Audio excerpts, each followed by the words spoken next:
Cristão e a batalha espiritual, parte 2. A natureza da guerra espiritual.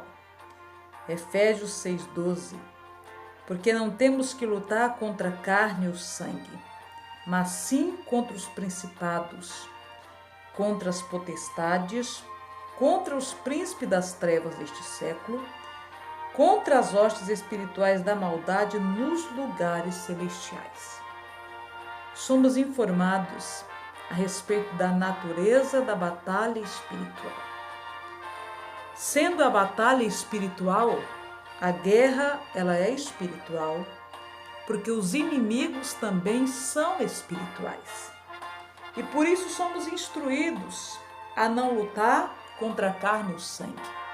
A nossa luta não é contra as pessoas, não é contra os seres humanos, mas sim contra os nossos reais inimigos que são espirituais.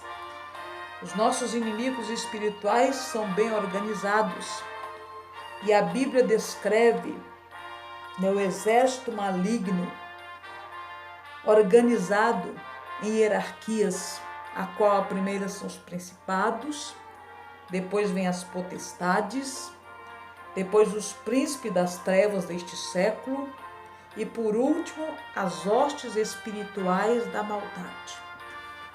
Precisamos compreender a natureza da batalha, porque se não tivermos compreensão da natureza da batalha espiritual, mesmo estando revestidos desta poderosa e eficaz armadura espiritual, ainda assim não teremos vitória, porque estamos lutando com o foco errado. Estamos lutando com o inimigo errado.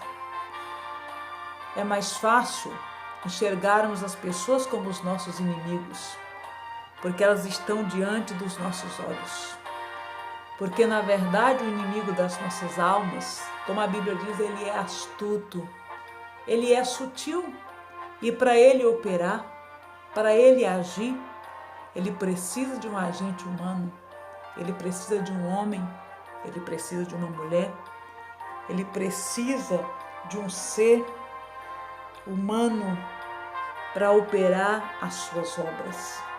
E é por esta razão que temos tremenda dificuldade de reconhecer quem é o nosso verdadeiro inimigo. E é por esta razão que muitas vezes nos pegamos lutando uns contra os outros. Quantos lares estão em guerras? Quantos maridos estão lutando contra suas esposas? Quantas esposas estão lutando contra os seus maridos? Quantos filhos estão lutando contra os seus pais? Quantos pais lutando contra os seus filhos? Quantas pessoas lutando uma contra as outras? Porque não tem tido entendimento de que o verdadeiro inimigo é Satanás, que está por trás de todas as atitudes malignas do ser humano. É claro que precisamos entender que é uma responsabilidade nossa. Quando Caim estava prestes a matar o seu irmão Abel, o Senhor se dirigiu a ele e disse: Caim, o pecado jaz à sua porta. Cabe a você resistir. É nossa responsabilidade resistir o pecado. Mas muitas vezes, por estar distante da palavra de Deus, nos tornamos ou podemos nos tornar instrumentos do inimigo, através do qual o inimigo entra usando o homem para matar, roubar e destruir. Então é de suma importância a compreensão da natureza da batalha espiritual. A batalha espiritual. Os inimigos são espirituais. Por isso, temos uma armadura espiritual. E por isso também temos armas que são espirituais. Olha o que o Senhor nos diz em 2 Coríntios, capítulo 10, a partir do versículo 13. Porque andando na carne, não militamos segundo a carne, Porque as armas da nossa milícia não são carnais, mas sim poderosas em Deus para a destruição das fortalezas, destruindo argumentos e toda altivez que se levanta contra o conhecimento de Deus, e levando cativo todo entendimento à obediência de Cristo, e estando prontos para vingar toda desobediência quando for cumprida a vossa obediência. A palavra do Senhor diz que, embora andando na carne, ou seja, ainda estando nós, cristãos, em um corpo pecaminoso, sujeito ao pecado, mas nós não militamos segundo a carne. Nós não lutamos segundo a carne. Não devemos guerrear contra a carne, porque a nossa luta ela é espiritual. A nossa luta é contra principados, potestades, hostes espirituais da maldade, contra os príncipes das trevas deste século. Eles são os nossos reais inimigos. E só tem um jeito, só tem uma maneira de você ser bem-sucedido na guerra espiritual, usando as armas espirituais que o Senhor nos deixou. Versículo 4 diz: porque as armas da nossa milícia, as armas da nossa guerra não são carnais. A palavra diz que as nossas armas não são carnais, são armas espirituais. E se usarmos as armas espirituais, seremos vitoriosos em cada batalha, em cada guerra que tivermos que travar, porque as armas espirituais são poderosas em Deus. Sabe de uma coisa? As armas espirituais que o Senhor entregou à igreja, elas são as armas mais poderosas que existem na face da terra. A mensagem mais poderosa da face da terra é a mensagem que foi confiada à igreja de Jesus Cristo. As armas mais poderosas quem detém é a igreja. Não são as grandes potências mundiais. Não são as grandes potências com seus grandes exércitos bélicos. Mas, ou seja, é a igreja que detém as armas mais poderosas. E as armas poderosas que o Senhor nos deu, elas são poderosas para a destruição das fortalezas. Quando nós nos apropriamos das armas espirituais, as fortalezas do diabo, elas são destruídas. As fortalezas do diabo não podem permanecer de pé. As fortalezas do inimigo vão ruir, vão cair por terra. Lembra da conquista de Jericó? Jericó era uma cidade cercada com grandes muralhas. Era uma fortaleza. Grandes muralhas protegiam aquela cidade, mas elas ruíram debaixo do poder das armas que o Senhor confiou à nação de Israel. Esse é apenas um exemplo de que todas as fortalezas malignas que dominam a nossa mente, que dominam a mente das pessoas, dos nossos entes queridos, elas vão ser lançadas por terra, elas vão ruir se nós usarmos as armas espirituais, se nós guerrearmos no Espírito. E olha só o versículo 5, as nossas armas são poderosas, são eficientes para a destruição das fortalezas. E não apenas essas armas destroem fortalezas, mas elas também destroem argumentos e toda altivez que se levanta contra o conhecimento de Deus. Aleluias! Satanás levanta argumentos na mente do ser humano para impedi-lo de conhecer a Deus. Mas quando nós usamos as armas espirituais, usando a nossa autoridade, ordenando que estas fortalezas sejam derrubadas, ordenando que esses argumentos, que esses raciocínios altivos que se levantam contra o conhecimento de Deus sejam derrubados, eles vão cair por terra. E a palavra ainda nos diz que essas armas são poderosas para destruir fortalezas, destruindo argumentos, toda altivez que se levanta contra o conhecimento de Deus, levando cativo todo entendimento à obediência de Cristo.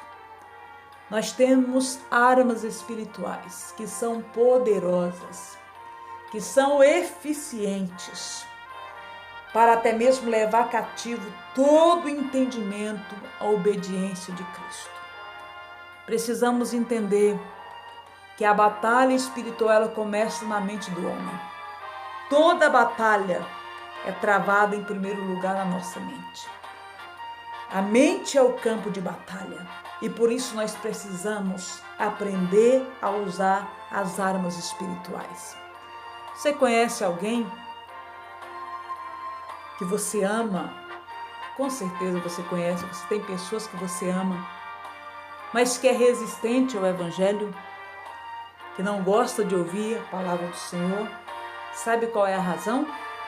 Porque na mente dela há fortalezas que o inimigo levantou. A Bíblia diz que o Deus deste século cegou o entendimento dos incrédulos. As pessoas que estão sem Jesus, elas estão cegas. Um cego não sabe para onde vai, ele não tem direção certa. Mas aqui está o segredo da palavra do Senhor. Nós temos as armas espirituais. O que você precisa fazer? Você precisa aprender a lutar no Espírito. Você precisa manusear as armas da maneira certa. Sabe como se manuseia as armas da maneira certa? Não é você pedindo para Jesus salvar o seu filho, o seu marido, o seu parente, mas é você se apropriando dessas armas espirituais. É você usando a autoridade que Jesus te deu e você começa a ordenar. Em nome de Jesus Cristo eu ordeno que todas as fortalezas que dominam a mente daquela pessoa, que impede ela de se render a Jesus, que essas fortalezas caiam por terra em nome de Jesus Cristo. Você ordena que todo pensamento altivo, que todo raciocínio, que todo argumento que Satanás levantou na mente daquela pessoa, caia por terra em nome de Jesus.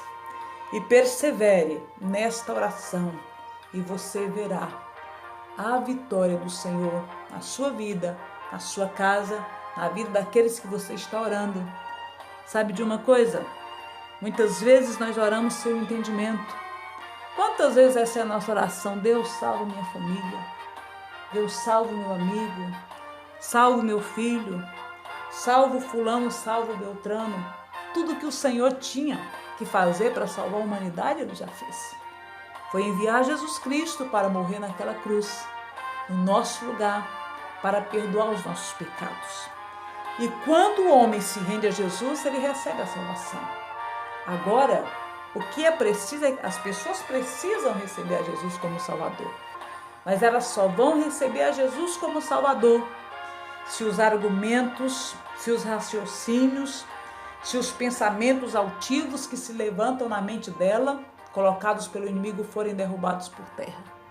E a responsabilidade é nossa como igreja. As armas espirituais poderosas está na minha mão, está na sua mão.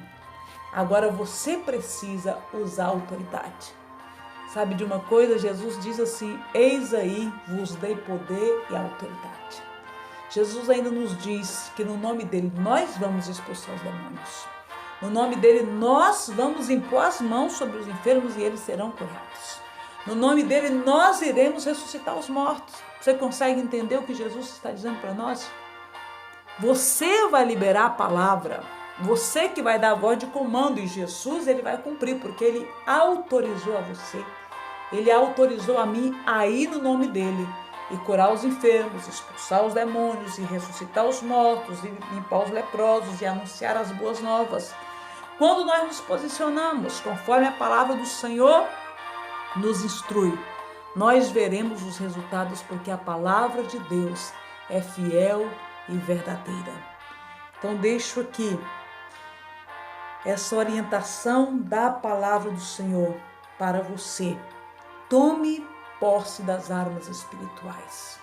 Manuseie essas armas espirituais como a palavra do Senhor nos orienta. Use a autoridade que você tem dada por Jesus Cristo. E a partir do momento que você usar a autoridade, Jesus ele vai cooperar cumprindo a sua palavra. Louvado seja o nome do Senhor.